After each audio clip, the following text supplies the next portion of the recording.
Hi guys, today we are going to see about the topic of transactions. Myself E. Gobinath, working as assistant professor, the Department of Computer Science and Engineering. And today concept is transactions. Let us see the concept of transaction. So as we all know, transaction is nothing but the sequence of operation. That is sequence of one or more SQL operations that we are going to perform in a single logical unit of work. So that is called transactions. So execution of operations in a database. It is execution of one or more operations. So generally, the transaction follows the ACID properties in order to ensure that data remains integrity and also the data is consistent.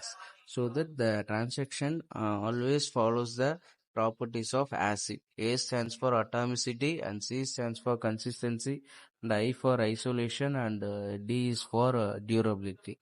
So atomicity, as we know that atomicity means it ensures that all part of a transactions are completed, and then if one part of the transaction is fails, the entire transaction is fails. That means if the transaction from starting to ending must be completed. For example, if you want to withdraw the amount in a ATM, the transaction but from starting to end by starting with the inserting an ATM card into the ATM machine and then withdrawing the amount, and finally we are going to terminate the system from the run with the ATM from the systems. I mean the card from the systems. So the entire transaction that flow between from starting to ending has to be happened without any delay.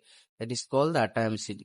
If suppose any one part of the transaction is fails, for example, amount withdrawal has fails, then the entire transaction has to be failed. That is called atomicity. And second property C, consistency.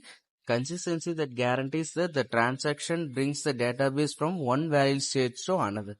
That means from one state to another state, from setting the card to the another state withdrawing the amount. That is called the consistency. And then isolation. Isolation must ensure the transactions are executed independently, so of each other, so that in order to avoid conflicts between the one transaction and the another transaction. That is, the execution of transaction is to be individual or independently. Durability. Once a transaction has been committed, it remains committed. That it remains committed throughout the transaction. That is called durability. Since committed or shared, the changes are permanent even in the case of even though the system is failure, this transaction is committed.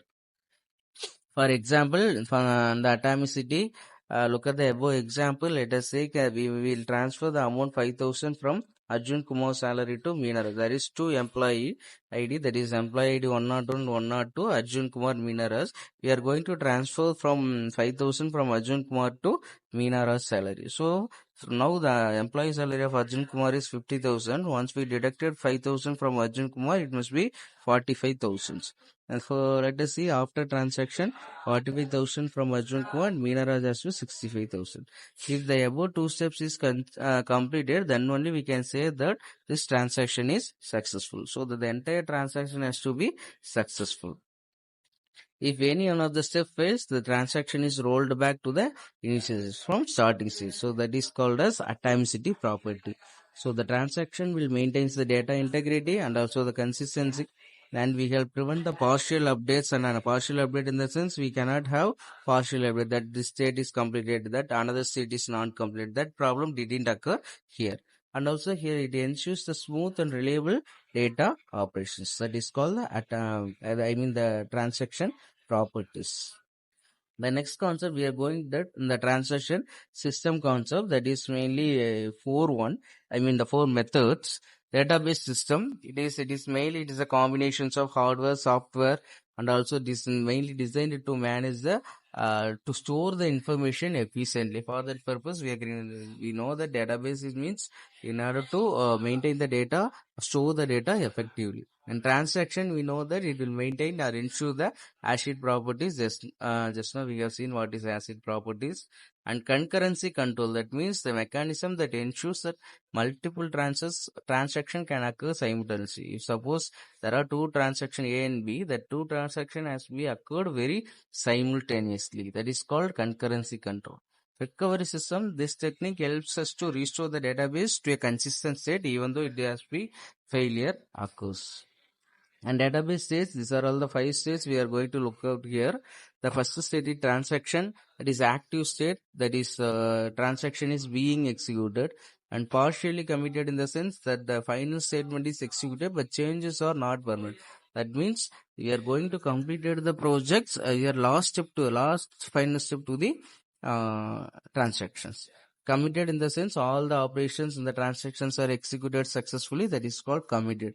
Failed in the sense, as we know that it is an error occur, so that the transaction cannot be processed further. That is called failed transaction. Aborted, the transaction is entirely failed and we are going to roll back to the initial stage. That is called aborted state.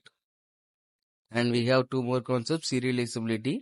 First one, serializability also, it has to be executed one by one or parallelly, concurrently. That is called serializability. Ensures that outcoming of executing transactions concurrently. For example, look at that using the employee details, we have 2 transactions. Transaction A updates Karthik department and transaction B updates Ravdi's salary. The 2 operations has to be executed concurrently without has to be disturbing the other transactions. That is called serializability. With the example, I hope you can understand this serializability concept better. And recoverability, the final one, this, and whenever the transaction changes should only be committed if the other dependent transaction are also successfully committed. For example, there are 2 transactions. See, look at the example X and Y. If X updates employee salary, then the transaction Y reads that updated salary and then the process bonuses. So whenever the transaction changes, it must be committed and the dependent also must be committed. For example, if transaction X is failed, then the transaction Y, dependent transaction Y, it must be rolled back to the initial stage. That is called recoverability. So, and that's all about this transaction concepts video. So today we have seen about the transaction, the acid properties of transactions, and what are all the concepts in what are all the states available in the transactions, and finally serializability and recoverability. Thank you.